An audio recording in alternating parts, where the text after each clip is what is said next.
Good afternoon. So the next topic in our course contents is the phylogenetic methods. So first we shall discuss what is phylogenetics. We shall discuss some terminologies or terms related to phylogenetics, and then we shall continue with different methods which are used to construct phylogenetic trees. So this is a general tree which is called a tree of life, and it represents the phylogenetic or evolutionary relationships among different organisms, specifically among different animals. And the branches separate at nodes or points where ancestral lines split into new lines of evolution. So the root of the tree represents a distant ancestor of species that appear at the ends of branches. So to begin with phylogenetic discussion, we need to understand the basic question: what is evolution? We have already discussed that evolution can be defined in various ways under different contexts. In biological context, evolution can be defined as the development of a biological form from one pre-existing forms or from other pre-existing forms, or its origin to the current existing form through natural selections and modifications. So the driving force behind evolution is the natural selection, in which the unfit forms are eliminated through changes of environmental conditions and sexual selection, so that only the fittest are selected. The underlying mechanism of evolution is genetic mutations that occur spontaneously. The mutations on the genetic material provide the biological diversity within a population. Hence, variability of individuals within the population to survive successfully in a given environment. So, genetic diversity thus provides the source of raw material for the natural selection to act on. So phylogenetics is the study of evolutionary history of living organisms using tree-like diagrams as it is represented for B-zip transcription factors in Gossypium arboreum. It's here, you can see in Gossypium arboreum, Gossypium ramondi, and Arabidopsis thaliana. So phylogenetics, I repeat, phylogenetics is the study of evolutionary history of living organisms using tree-like diagrams to represent pedigrees of these organisms. The tree branching patterns, these the tree branching patterns are representing the evolutionary divergence are referred to as phylogeny.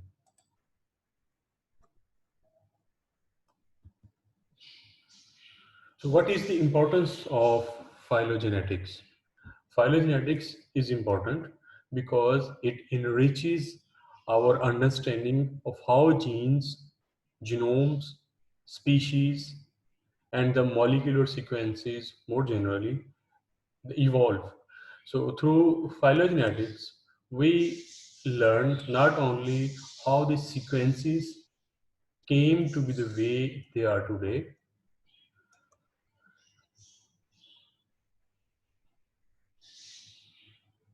but also general principles that enable us to predict how they will change in future.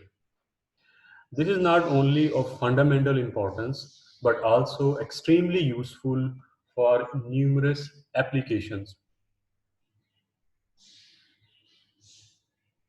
as shown in figure. For example, classification. So phylogenetics based on sequence data provides us with more accurate descriptions of patterns of relatedness that was available before the advent of molecular sequencing. Phylogenetics now informs the lenient classification of new species. Similarly, forensics. Phylogenetics is used to assess DNA evidence presented in court cases to inform situations like where someone has committed a crime, when food is contaminated, or where the father of a child is unknown. Moreover, phylogenetics is also used in identifying the origin of pathogens. Molecular sequencing technologies and phylogenetic approaches can be used to learn more about a new pathogen outbreak. This includes finding out which species the pathogen is related to and subsequently the likely source of transmission. This can lead to new recommendations for public health policy. An important example in these days is coronavirus. So phylogenetics helped us understand which organism is the likely source of this virus.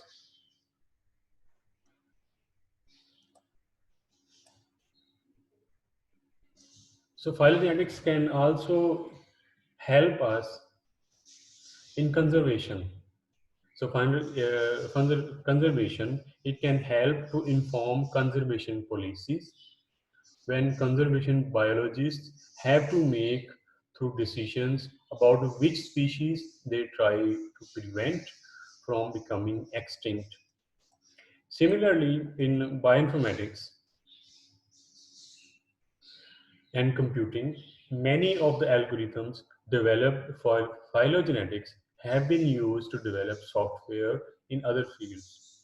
Uh, the last but not the least, with the advent of newer, faster sequencing technologies, it is now possible to take a sequence or a sequencing machine out to the field and sequence the species of interest in situ. Phylogenetics is needed to add biological meaning to this data. So, how to perform phylogenetic studies? Phylogenetics can be studied in various ways. It is often studied using fossil records, which contain morphological information about ancestors of current species and the timeline of divergence. However, fossil records have many limitations. For example, they may be available only for certain species. Moreover, existing fossil data can be fragmentary and their collection is often limited by abundance, habitat, geographic region or range, and there are other factors. So the descriptions of morphological traits are often ambiguous, which are due to multiple genetic factors. Thus, using fossil records to determine phylogenetic relationships can often be biased. For example, for microorganisms, fossils are essentially non-existent. There are no fossil records for microorganisms, so which makes it impossible to study the phylogeny of microorganisms using this approach. Fortunately, the other method, way to study phylogenetics is using molecular data or molecular fossils, which are DNA and protein sequences.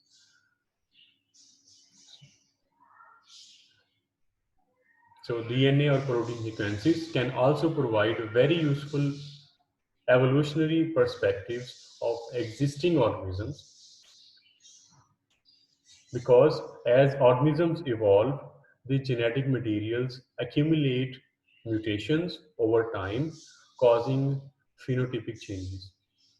Because genes are the medium for recording the accumulated mutations, They can serve as molecular fossils. So genes can also be termed as molecular fossils as they contain information about the evolution. So through comparative analysis of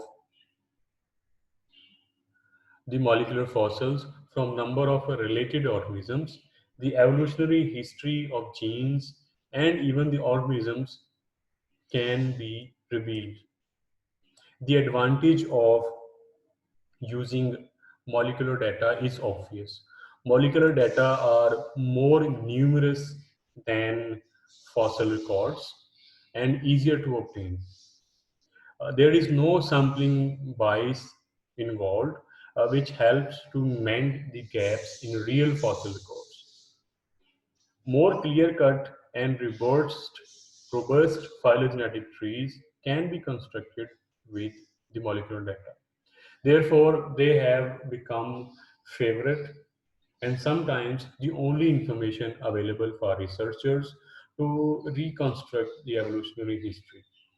The advent of genomic era with a tremendous amount of molecular sequence data has led to the rapid development of molecular phylogenetics. So what is molecular phylogenetics?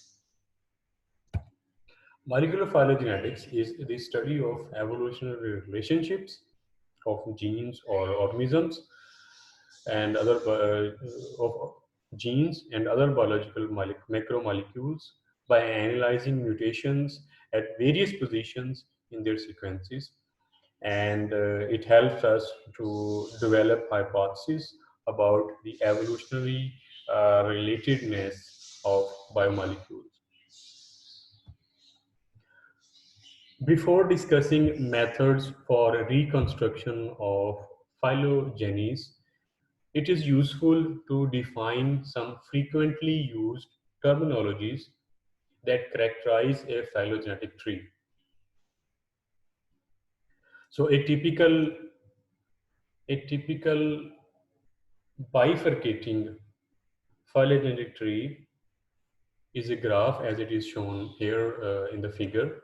The lines in the tree are called branches, these lines, and at the tips of the branches are present day species which are known as taxa, and singular for it is a singular the singular of taxa is taxon or operational taxonomic units. The connecting points, the connecting points where two adjacent branches join is called a node, and which represents an inferred ancestor of extant taxa. The bifurcating point at every bottom of the tree is the root node, which represents the common ancestor of all members of a tree. So a group of taxa descended from a single common ancestor is called a clade or a monophyletic group. So in a monophyletic group, two taxa share for example, these two taxa, they share a unique common ancestor not shared by any other taxa. They are also referred to as sister taxa to each other. For example, taxa B and C. The branch path depicting the branch uh, path depicting an ancestor-descendant relationship on the tree is called a lineage, which is often synonymous with a tree branch leading to be a defined monophyletic group, starting from here to there. When a number of taxa share more than one closest common ancestors, they do not fit the definition of clade.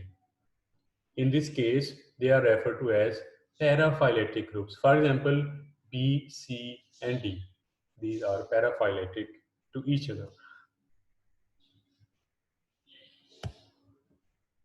The shape of phylogeny consists of two properties, the topology and the branch length.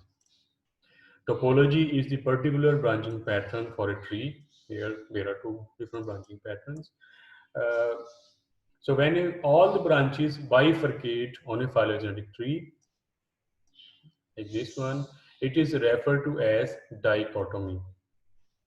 In this case, each ancestor divides and gives rise to two descendants. So sometimes a branch point on a phylogenetic tree may have more than two descendants, resulting in a multifurcating node.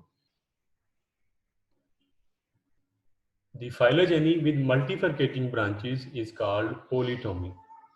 A polytomy can be a result of either an ancestral taxon giving rise to more than two immediate descendants simultaneously during evolution. This is a process which is called radiation, or an unresolved phylogeny in which the exact order of bifurcations cannot be determined precisely.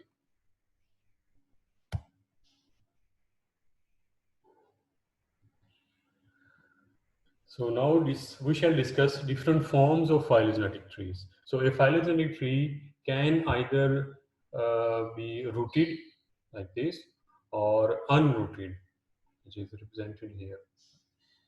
So an unrooted phylogenetic tree does not assume knowledge of common ancestor, but uh, only positions the taxa to show their relative relationships.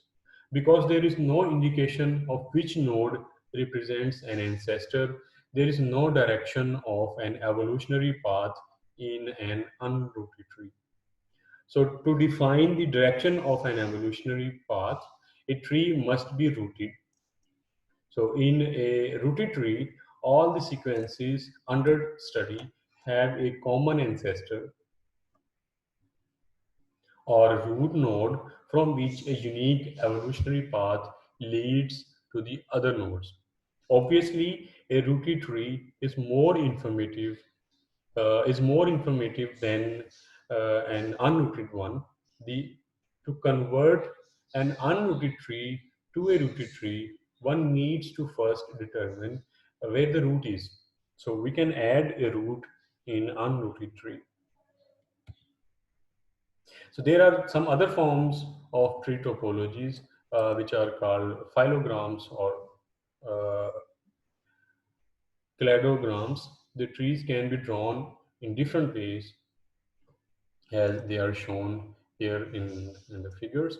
So in each of these tree representations, the branches of tree can be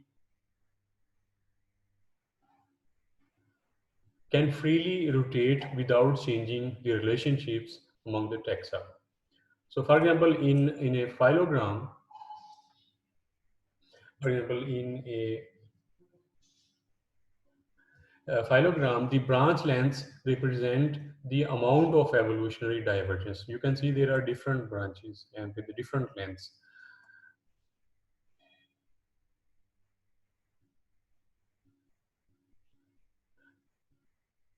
So the branch lengths represent the amount of evolutionary divergence. Such trees are said to be scaled. The scaled trees have the advantage of showing both the evolutionary relationships and information about the relative divergence time of the branches. So in cladogram, however, the external taxa line up like this, neatly in a row or column. Their branch lengths are not proportional to the number of evolutionary changes and thus have no phylogenetic meaning. In such an unscaled tree, only the topology of the tree matters, which shows the relative ordering of the taxa. Strictly speaking, the root of the tree is not known. So the common ancestor is already extinct. So, so in practice, however, it is often desirable to define the root of tree. So there are two ways to define the root of tree. One is to use an outgroup, which is what is outgroup? Outgroup is a sequence that is homologous to the sequences under study, but separated from those sequences at an early evolutionary time. Outgroups are generally determined from independent sources of information. For example, a bird sequence can be used as a route for the phylogenetic analysis of mammals based on multiple lines of evidence that indicate that birds branched off prior to all mammalian taxa in the in group. Outgroups are actually required to be distinct from the in-group sequences, but not too distant from the in-group. So when we are using two divergent sequences as an outgroup, it can lead to errors in the construction of the tree. A tree can also be rooted using the midpoint routing approach, in which midpoint of the two most divergent outgroups are judged by overall branch lengths is designed as a root, is assigned as a root. This type of routing assumes that divergence from root to tips for both branches is equal and follows the molecular clock hypothesis. So now, what is molecular clock? Molecular clock is actually is an assumption by which, according to which molecular sequences evolve at constant rates so that the amount of accumulated mutations is proportional to evolutionary time. Based on this hypothesis, branch lengths on a tree can be used to estimate divergence time. The assumption of uniformity of evolutionary rates, however, it rarely holds true in a reality. So, molecular clock does not always hold true.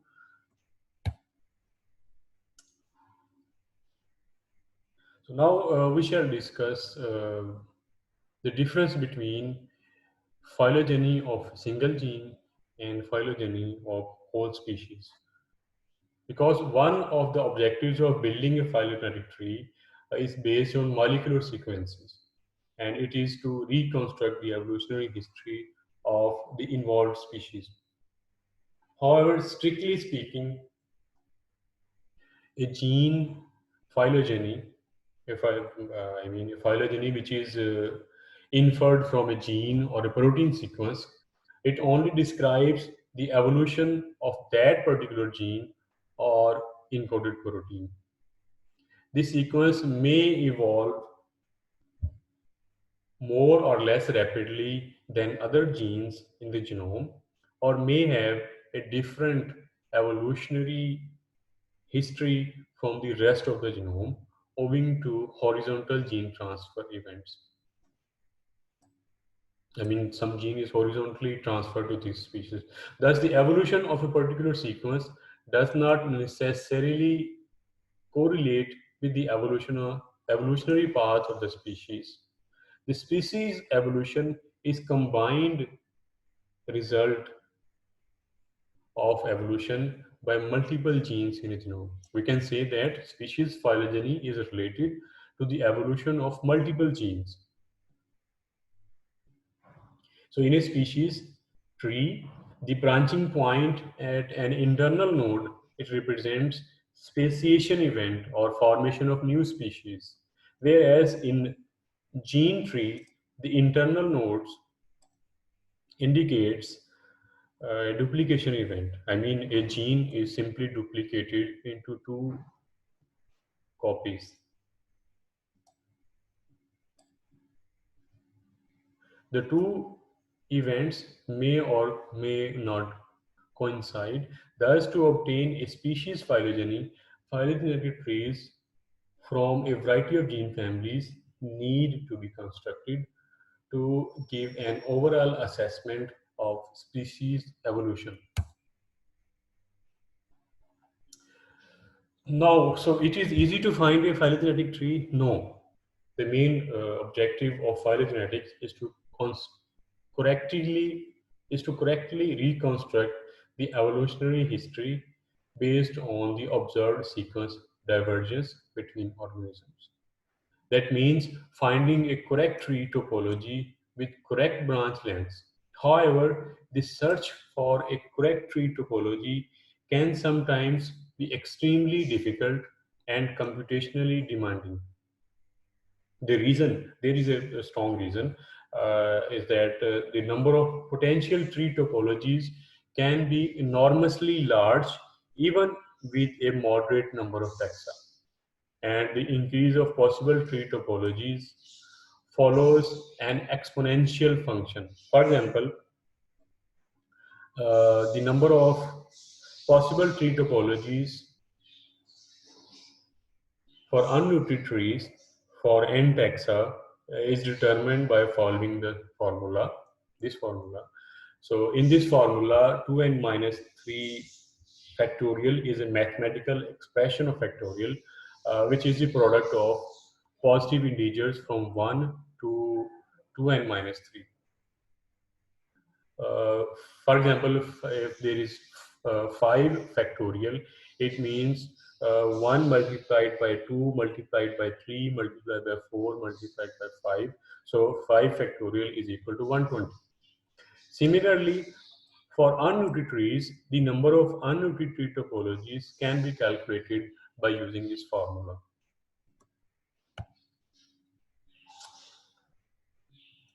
So an example of possible rooted and unrooted topologies for 3 and 4 taxa is shown in this figure.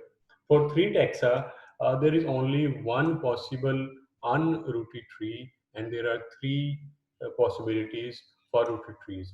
For 4 taxa, one can construct 3 possible unrooted trees and 15 rooted trees.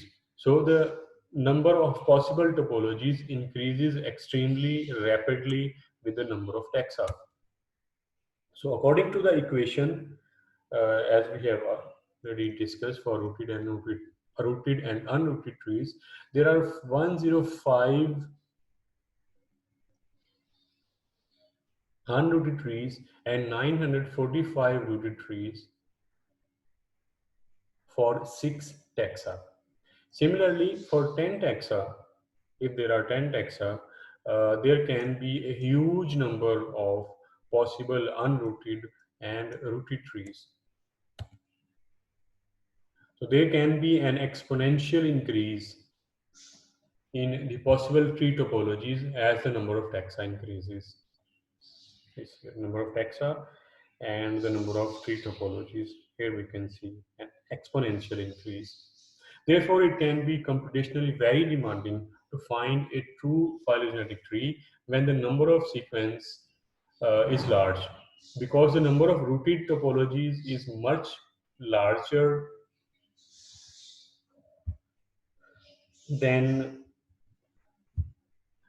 that for unrooted trees. The search for a true phylogenetic tree can be simplified by calculating the unrooted trees first. First, you calculate unrooted trees, and then once an optimal tree is found, rooting the tree can be performed by designating a number of taxa in the data set as an outgroup based on external information to produce a rooted tree. So molecular phylogenetic tree can be